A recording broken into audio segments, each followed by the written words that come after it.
few times, and I have to admit, the pictures always make everything look like a lot of fun. Your perfect family barbecue. Summer's here, and it's time to break out the grill and fill the cooler with drinks.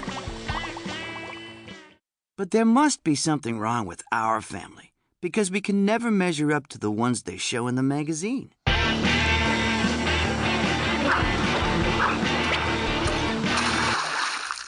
I guess Mom's not giving up, though. She said this road trip is going to be awesome, and that spending a lot of time together in the car will be a bonding experience for the whole family.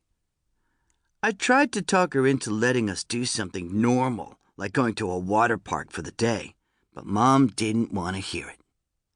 She said the whole point of this trip is to do things we've never done before and to have authentic experiences. I thought Mom would have looped Dad in about a road trip idea, but apparently I was wrong. Because when he got home from work, he seemed just as surprised as us kids. Dad told Mom it was a bad time to be away from work, and he didn't want to use his vacation days unless he absolutely had to. But Mom said there's nothing more important than spending time with your family. Then Dad told Mom he was really hoping to get his boat out on the water this weekend, and if we went on a road trip, he wouldn't be able to. Mom and Dad get along pretty well in general, but the one thing that's guaranteed to cause a fight between them is Dad's boat.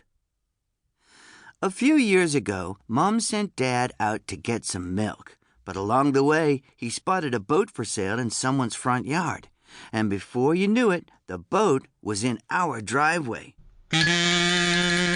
Mom was mad that Dad didn't check with her first, because having a boat is a ton of work.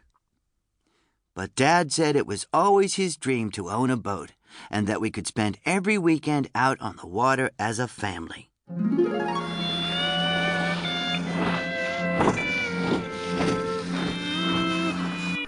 So, Dad got to keep the boat, and he seemed really happy. But things went downhill fast. A few days later, some people from the Homeowners Association knocked on our door. They said there were rules in our neighborhood against having a boat parked in front of your house and told Dad he had to move it to the back.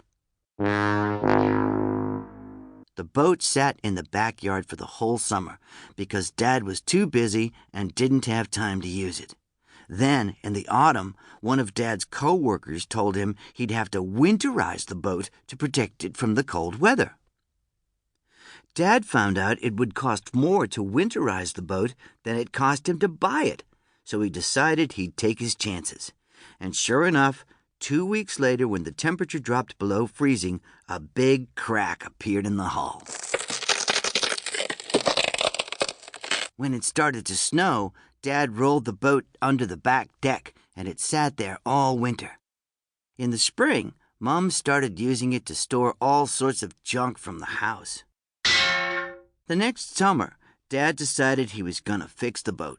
But when he went to pull it out from under the deck, he discovered a family of raccoons living in our old washing machine.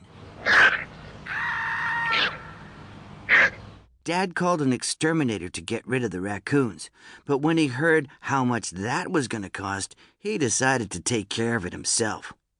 But then Manny had heard about the baby raccoons living in the washing machine, and Mom had to step in.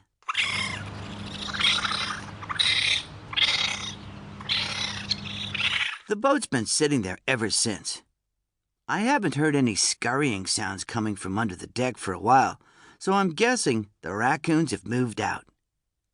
Today, Mom told Dad he had the whole rest of the summer to get his boat out on the water, and he pretty much gave up after that. Mom said we were going to leave first thing in the morning, so we needed to start packing for the trip.